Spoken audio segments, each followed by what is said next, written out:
Class 1 news ಟಿವಿಗೆ ಸ್ವಾಗತ. ಈ ದಿನದ ಪ್ರಮುಖ ಸುದ್ದಿಗಳು.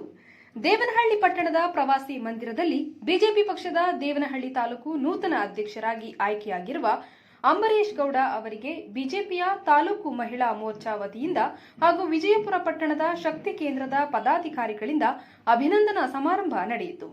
ನಂತರ ನೂತನ ಅಧ್ಯಕ್ಷ ಅಂಬರೀಶ್ ಗೌಡ ಮಾತನಾಡಿ, ಪಕ್ಷ ನೀಡಿದ ಕರ್ತವ್ಯವನ್ನ ಪ್ರಾಮಾಣಿಕವಾಗಿ ನಿಭಾಯಿಸುತ್ತೇನೆ.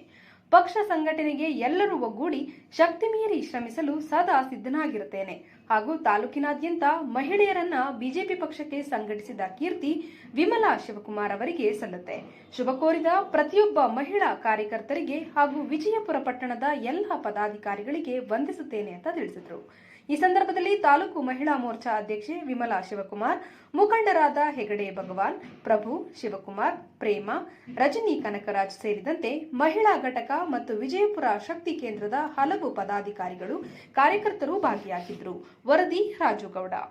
ಮಂಡಲ ಅಧ್ಯಕ್ಷರಾಗಿ ಸನ್ಮಾನ್ಯ ವಿಜೇಂದ್ರ ಅವರ ಆದೇಶದಂತೆ ಚುನಾವಣೆ ಅಧಿಕಾರಿಗಳು ನಮ್ಮನ್ನ ಮತ್ತೆ ರಾಮಕೃಷ್ಣಪ್ಪನನ್ನ ಜಿಲ್ಲಾಧ್ಯಕ್ಷರಾಗಿ ನಮ್ಮನ್ನ ತಾಲೂಕು ಅಧ್ಯಕ್ಷರಾಗಿ ಘೋಷಣೆ ಮಾಡಿದ್ದಾರೆ. ಮಂಡಲ ಅಧ್ಯಕ್ಷರಾಗಿ ಇವತ್ತು ದೇವನಹಳ್ಳಿ ತಾಲೂಕಲ್ಲಿ ವಿಶೇಷ ಏನಪ್ಪಾ ಅಂದ್ರೆ 2 ಪುರಸಭೆಗಳು, ಒಂದು ದೇವನಹಳ್ಳಿ, ಒಂದು ವಿಜಯಪುರ.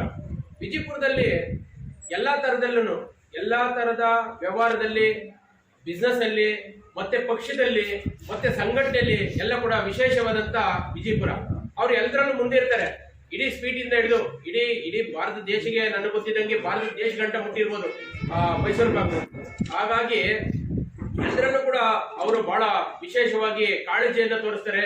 ಹಿಂದೆ ಕೂಡ ಯಡಿಯೂರಪ್ಪನವರಿಂದ ಹಿಡಿದು ನ್ಯಾಷನಲ್ ಲೀಡರ್ವರೆಗೂ ವಿಜಯಪುರಕ್ಕೆ ಬಂದೋಗಿರುವಂಥದ್ದು. ವಿಜಯಪುರದಲ್ಲಿ ಭಾರತೀಯ ಜನತಾ ಪಾರ್ಟಿಗೆ ಅದೇ ಆದಂತ ವೈಶಿಷ್ಟ್ಯತೆ ಇದೆ, ಅದೇ ಆದಂತ ಬದ್ಧತೆ ಇದೆ, ಅದರದ್ದೇ ಆದಂತ ಕಳಕಳೆ ಇದೆ.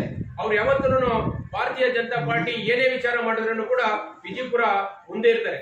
ಹಾಗಾಗಿ ನಮ್ಮ ಎಲ್ಲಾ ಸ್ನೇಹಿತರುಗಳು ಇವತ್ತು ವಿಜಯಪುರ ಏನು ಮಹಾಶಕ್ತಿ ಕೇಂದ್ರ ಇದೆ ಅದರಿಂದ ಬಂದು ಇವತ್ತು ನನಗೆ ಒಂದು ಅಭಿನಂದನೆ ಮಾಡಿದರೆ ಅವ್ರಿಗೆಲ್ಲ ತುಂಬ ಹೃದಯ